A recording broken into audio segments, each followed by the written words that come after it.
aza matahotra fifaliana lehibe ho an'ny olona rehetra mpamonjy niteraka ho anareo anio an-tanànan'i Davidy dia Kristy tompo. Izany teny anjely tamin'ny mpiandry indry izany ry havana no tononona amintsika mpianakavinoana eto amin'ity fitandremana ity amin'izao maraina ny 5 Desambra 2024 izao.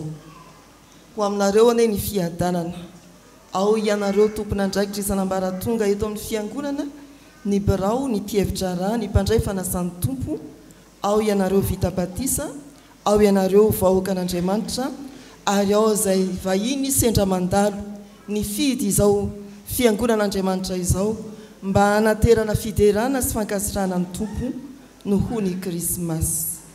Fiadanana ho anareo. Filazantsara ka Matthieu izay efa nentina tamintsika tao anatin'ny fotoam-piderana ary natolotra ny ankizy sy ny tanora tao amin'ny fotoana ny ankizy sy ny tanora mbola hiarahantsika amin'ity andro Noely 1424 ity. Matthieu toko voalohany ny andiny 7 hatramin'ny 520. Trangan-javatra mbola tsy nisy aza atao hoe tao anatin'ny 80 taona fa hatramina tany ny hoe zatovavy tanora izay mitoejaza noho ny fanahy masina. Andininy 720 zao no voasoratra amin'ny anaran'ny tompo. Ary naterahan'i Jesosy Kristy dia toy izao: rehefa nanaiky Maria renin'i Jesosy ho fofombadin'i Josefa, raha tsy mbola nivady izy dia hita fa nitoejaza avy tamin'ny fanahy masina izy.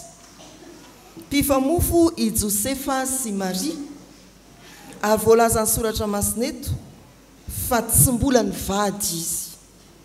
Ny mpifamofo tamin'ny fiarahamonina Jiosy dia mizotra ho amin'ny fanambadiana, ary ny firaisan-trano mbola tsy atao, ny firaisam-pandriana mbola tsy atao, fa ny fifandraisana dia efa toy ny fifandraisan'ny mpivady.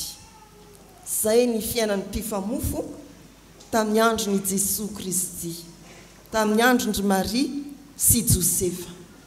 Tena efa mifampitondra tompivady, trano sy fandrinany tsy iraisany. Tsy mbola nivady izy, tsy mbola nisy ninina nataony izy mpifamofo, ary dia hita fa nitoejaza avy tamin'ny fanahy masina izy. Fifamofona no ho iainana, fikarakarana fanambadiana no heverina fa vaovao mampikorotan-tsaina, mampikiropaka, tsy mampitony no atrehina. Eo anatrehan'ny zavamisy dia atao hoe androaka ny ranoraraka zany. Maria sy Josefa, Josefa sy Maria. Inona ny sitrapon'Andriamanitra Krismasy amin'izao tantara ny Josefa sy Maria ato amin'ny Matthieu toko voalohany andininy 7 hatramin'ny 520 izao. Tsara ny manamarika fa ny fitantarana nahaterahan'i Jesosy dia amin'ny filazantsara ka ny Matthieu ka resahana indrindra ny manodidina ny Josefa, ary eo amin'ny filazantsara ka ny Luka izay itenenana ny amin'ny Maria. Marka tsy milaza mivantana ny amin'izany, ary Jaona koa dia tsy manambara ny amin'io fahaterahan'i Jesosy Kristy io. Miresaka ny amin'ny Josefa manodidina ny fahaterahan'i Jesosy, ny filazantsara araka ny Matthieu. Ary eto amin'ny andininy 7 hatramin'ny 520 no hampitana amintsika ny sitrapon'Andriamanitra momba ny Krismasy aty amin'izao taona 420 izao, mianga amin'ity perikopa ity. Ireto ry havana no afatra izay heverina fa azo ampitaina amin'ny fiangonana miatrika ny Krismasy amin'izao taona 420 izao. Voalohany, atreho ny zavamisy heverony hafa. ny faharoa enoy Andriamanitra fa mampahery anao izy ary ny fahatelo mandraisa fanapahan-kevitra raisy Jesoa dia manana fifehezan-tena. Josefa dia ambara ny soratra masineto fa lehilahy marina ary zanaka Davida. Ireo ihany ny famaritana ny Josefa atao amin'ny tantarany. Marina izy ary zanaka Davida. Marina zany hoe tena mandeha araka ny hitsiny sy ny rariny ny fiainany. Tsy ny kliolio teo amin'ny fiainany izy, tsy jilamboto izy, tsy olona kitotoy izy, tsy kitoton'olona izy, fa marina ary zanaky Davida. Taranaky ny teny fikasana, zanaky ny teny fikasana i Josefa. Niatrika ity toe-javatra manaitra tsy mampitony mampikiropaka ity i Josefa. Natrehany zany ary natrehany eo amin'ny 9:20 fiatrehany azy dia tahaka izao. Ary Josefa vadiny zay lehilahy marina sady tsy tahana labaraka azy dia nikasa ametraka azy mangingina. Natrehany ny zava-misy ary noheveriny i Maria. Rehefa hita fa nitoejaza i Maria araka ny antony hoe avy tamin'ny fanahy masina, Josefa tsy nikoropaka ka hoe eo anao ry Maria, tsy nifanaraka tamin'izany tsika. Josefa tsy nanao tsinotsino any Maria ka nietreritra ny tenany ihany hoe eto ary tongotro fa hafa-banaka eto a, tsia, fa nitady izay vahaolana izy, natrehany zany zava-misy zany. Hoy ny soratra masina hoe nikasa hametraka azy mangingina izy, tsy tahana labaraka any Maria. Izay no vahaolana nentiny Josefa niatrika an'izao raha sarotra izao. Ny sitrapony, ny fanapahan-keviny, ny paikany dia hoe aleo apetraka mangingina Maria, isaraka izahay avelan'izay hoany. Tsy nieritreritra ny zaza tao an-kibon'ny Maria i Josefa, fa nieritreritra ny Maria manokana. Ndeha anao raharaham-pihavanana, ndeha andovola ka apetraka mangingina any ity raha sarotra ity. Teo amin'ny fiarahamonina Jiosy fantatsika raha azo ola-tanana njangajanga ilay vehivavy dia napetraka eo afovoan'ny fiarahamonina ka natao hoe toray vato izy. I Jesoa izay tsy nanota taminareo naoka hitora-bato azy. Ho amin'izany koa ny lalana tsy maintsy izoran'ny Maria, izay nitondra voka mialoha ny fanambadiana. Nijangajanga izy zany. Tsisy adihevitra zany eo anoloan'ny soratra masina riavana, tsisy fanazavana. Nijangajanga ianao rehefa nitondra voka mialoha ny fanambadiana. Anao firaisana ranofo mialoha ny fanambadiana. Tsy mahalala ninina momba n'io tantara io ny fiarahamonina. Izay ny lalana tsy maintsy hiatra aroso amin'ny fitsarana i Maria ho toraham-bato. Fa misy lalana anankiray izay manafaka ny olona amin'izany dia ny fandoavam-bola. Josefa dia nisafidy hoe iroso amin'ny lalana faharoa ka hiantoka ny fandoavam-bola mba tsy hanala-baraka any Maria imasom-bahoaka. Tsy nieritreritra ny tenany ihany i Josefa, fa nihevitra koa ny amin'ny Maria. Zany dia mbola fitiavana. Tsy nanary ankitsirano, fa mbola nihevitra hoe ahoana ny ahafahana mamonjy any Maria, tsy ho afa-baraka eo amin'ny tany amamonina. Izany no afatra Krismasy ry havana. Atreo ny zava-misy, hevero ny hafa. Betsaka ny trangan-javatra izay misy eo amin'ny fiainantsika, eo amin'ny fiainam-pianakaviana sy ny ankonana, eo amin'ny fiainan'ny fiarahamonina, firenena koa, izay tsy mieritreretsika velively fa eo anatrehany zavatra efa vita isika, ary mety manakatsakana ny fikasantsika ireny. Izany tsy milaza hoe ajanony eo ny fikasana, tsy afaka androso isika, fa ndeha androso inona ny zavatra azo atao. hevero ny tenanao fa azadonena koa ny hafa. Indreo ny zava-misy marobe manodidina ny fiainako sy ny fiainanao, manodidina ny fiainan'ny ankonako sy ny ankonantsika, manodidina ny fiainan'ny fiarahamonina, ny firenena sy izao tontolo izao. Tia ravoravo tanana, aoka anao tahaka ny Josefa zany ny afatra Krismasy, lehilahy marina taranaky ny teny fikasana isika, olona marina taranaky ny teny fikasana isika, miatrika ny zava-misy ary tsy mieritreritra ny tenantsika ihany, ndeha hanavitra ny tena koa fa eo ianareo, fa mieritreritra ny hafa koa. Zay ny afatra ny Filipianina zay nivakiana tamintsika teo ry havana, tsy mieritreritra ny tena ihany fa mihevitra ny hafa koa, tsy mieritreritra ny asoa ny tena ihany fa mieritreritra ny asoa ny hafa koa. Hevero ny zava-misy hatreo ary azadonona ny hafa, miatrika zavatra tena sarotra isika, tsy laviny zany. Tahaka ny sarotra natrehan'i Josefa, tsy nanadino ny tenana izy nitady zay vahaolana mba handaminana ny rarany sarotra, fa tsy tafandromandroko izy manoloana ny Maria. Dia izany no tokony ho fiainatsika olona marina tananaky ny teny fikasana, isika kristianina, miatrika ny zava-misy amin'ny taona 420 manodidina an'izao Krismasy zao, ndeha ho jerentsika ny mahasoa antsika, nefa tsy ny mahasoa antsika ihany fa ny mahasoa ny hafa koa. Ny afatra faharoa voalaza teo dia ny hoe enoy Andriamanitra fa mampahery anao izy.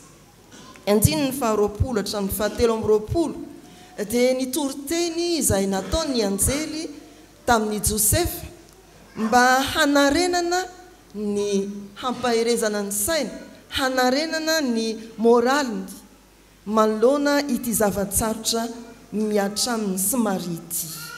Ny teny hoe aza matahotra, izay ambara ny anjely eto, aza matahotra hampakatra ny Maria ho vadinao, dia tena afatra Krismasy ry havana. Inefatra zany no miverina ao anatin'ny teksta manodidina ny Krismasy. Aza matahotra eto amin'ny Matthieu 1:2, aza matahotra ry Zakaria ao amin'ny Luka 1:7, aza matahotra ry Maria ao amin'ny Luka 1:13, aza matahotra ho an'ny mpiandry ao amin'ny Luka 2:10. Afatra fampaherezana Krismasy no hoe aza matahotra hampakatra ny Maria ho vadinao, dia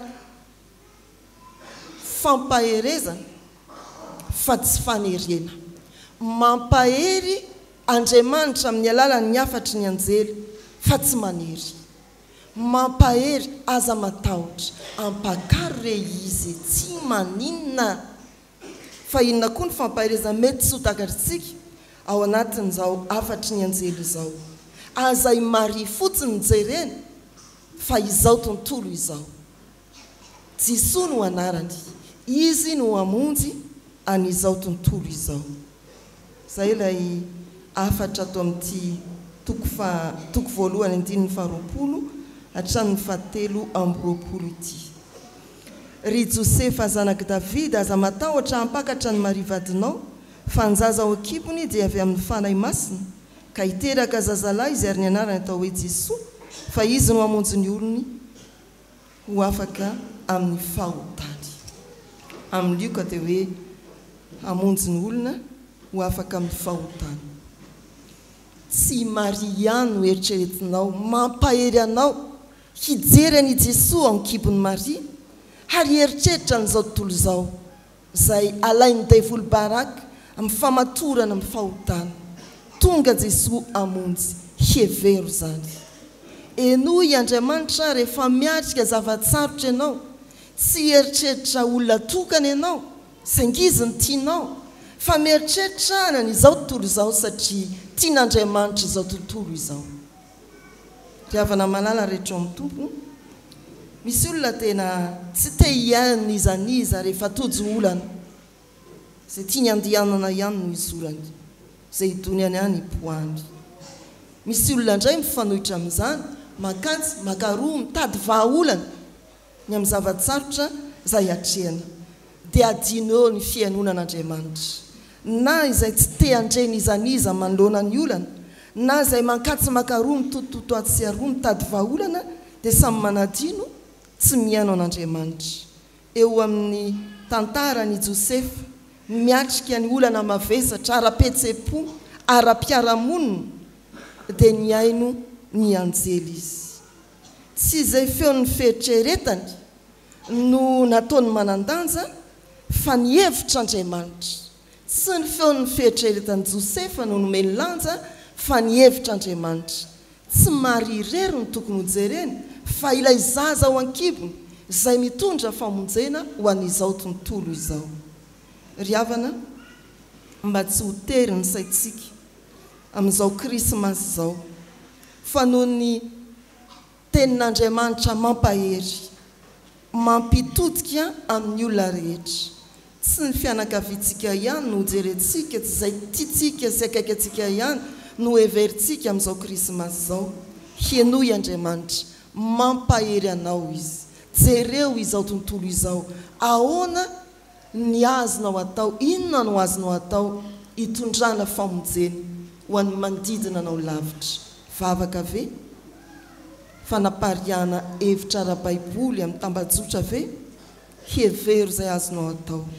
Enoy Andriamanitra mampahery anao izy, manosika anao izy mba handeha lavidavitra kokoa amin'ny fisainana, amin'ny fiheverana ny hafa. I Maria tsy ho an'i Josefa ihany, fa i Maria dia mitondra ny Jesosy ho an'izao tontolo izao. Ny olona marina tahaka ny Josefa ary zanaky ny teny fikasana dia isika kristianina dia tsy mianina fotsiny amin'izay olo tianao akaiky fa tsy maintsy mieritreritra amin'izao tontolo izao, amin'izao krismasy izao. Hevero ny firenena tsy mbola mitsahatra amin'ny pobasy.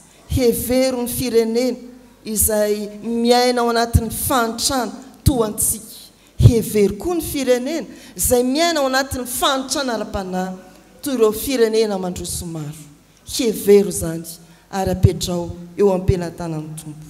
Miaino an'Andriamanitra fa mampahery anao ho amin'izany asa midadasika, asa mpamonjena izay efa nataon'i Jesosy Kristy izany ho antsika. Ry havana malala ao amin'ny fahatelo, mandraisa fanapahan-kevitra raiso Jesosy manana fifehezantena. Rehefa tapitra ny fanambaran'ny anjely dia voalaza ny soratra masina eo amin'ny dininy 420 sy ny 520 no hoe: ary Josefa rehefa natsiaro tamin'ny toromasina dia nanao arak'izay nandidin'ny anjely ny tompo azy ka nampakatra ny vadiny, ary tsy nahalala azy izy mandrapitera ny zazalahy, ny anarany nataony hoe Jesosy.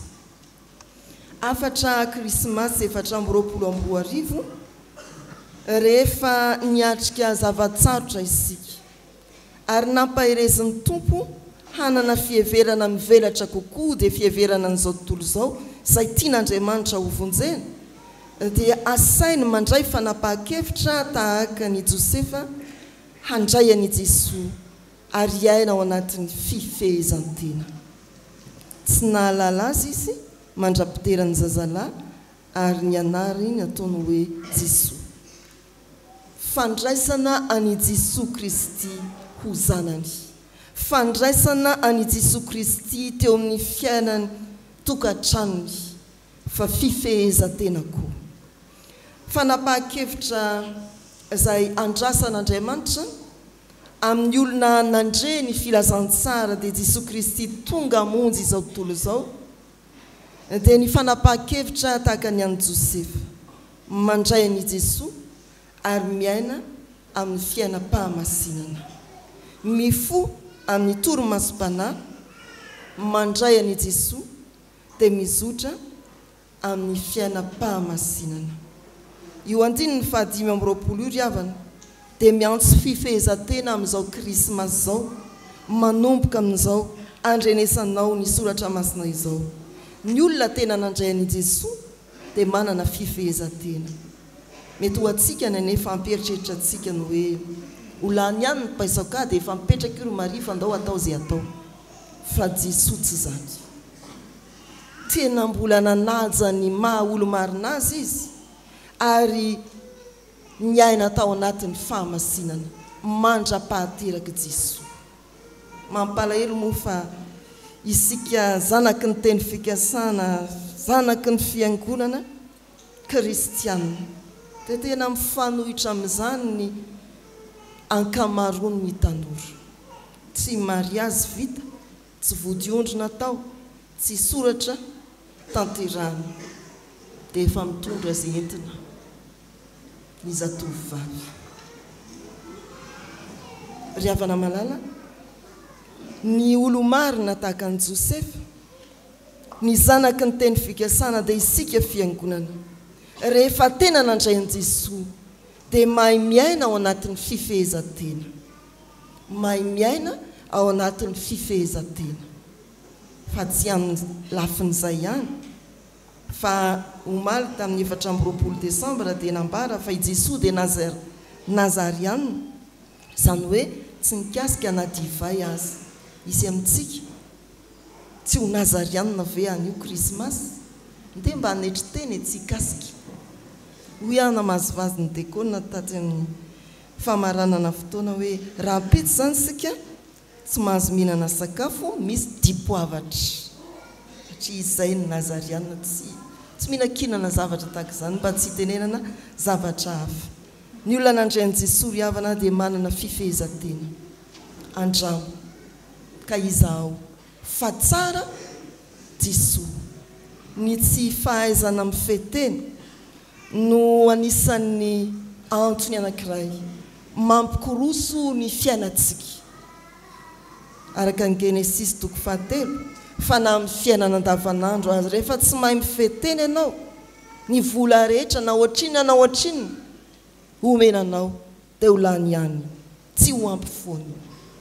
Jesosy raisina ho ampo mitondra antsika ao amin'ny fifehezan-tena sy ho amin'ny fahamasinana. Ry havana malala ety ampamarandy ireto ny fintiny afatra. Mitady olo-marina tahaka an'i Josefa ny fiarahamonina ankehitriny, ny zava-misy ankehitriny. Hatreo ny zava-misy aoka isika hihevitra ny hafa.